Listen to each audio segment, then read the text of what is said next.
U.S. President Donald Trump says he's terminating all discussions on trade with Canada after Ottawa confirmed it is moving ahead with a digital services tax aimed at major tech companies.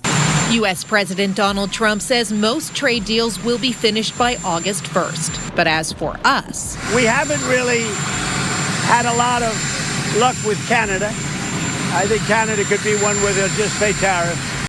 In Washington, a fresh trade broadside has put Canada on notice. The United States administration has signaled plans to slap a steep tariff on Canadian goods, reportedly up to 35% on all imports. This dramatic move escalates an ongoing trade dispute and sends shock waves through Canada's economy. Yet even as tensions simmer, a very different kind of shock has just hit the global energy scene. Before we begin, make sure to hit the like button. A seismic shift is unfolding in North America's energy story. On June 30th, 2025, Canada sent off its first ever shipment of liquefied natural gas to overseas markets. It was a historic moment. For the first time, Canadian natural gas sailed directly across the Pacific Ocean to Asia, entirely bypassing the United States. This event marks a bold new chapter of energy independence and hints at a major. Could this bold move even vault Canada into the ranks of the world's top LNG exporters? We will uncover that stunning possibility later on in this story. To understand the importance of this moment, consider that for more than 3 decades, Canada's vast natural gas reserves had only one exit route: pipelines running south into the United States. Virtually every molecule of gas Canada exported went to its neighbor next door.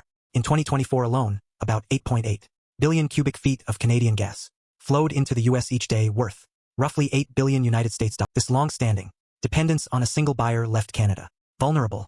It meant that a huge part of Canada's energy economy was effectively at the mercy of U.S. demand, U.S. infrastructure constraints, and U.S. policies. And as the recent tariff threat illustrates, that reliance came with growing risks. Before we continue, make sure to hit the subscribe button.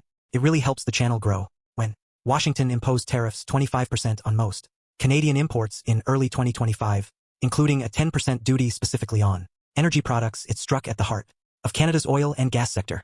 Canadian gas producers, already selling their product at a discount relative to U.S. prices, suddenly faced an even heavier burden. Their gas was cheap, but now it risked being priced out by foreign taxes. Long-term contracts looked shaky under the strain of political conflict. It was a wake-up call that underscored just how vulnerable Canada's energy lifeline had become. The turning point arrived on Canada's west coast in the small coastal town of Kitimat, British Columbia. There, after years of planning and construction, the LNG Canada export. This sprawling, state-of-the-art complex built at a cost of roughly 40 billion Canadians, the largest private investment in the has redefined Canada's role in global energy. The facility does something Canada has never been able to do before. Super cool.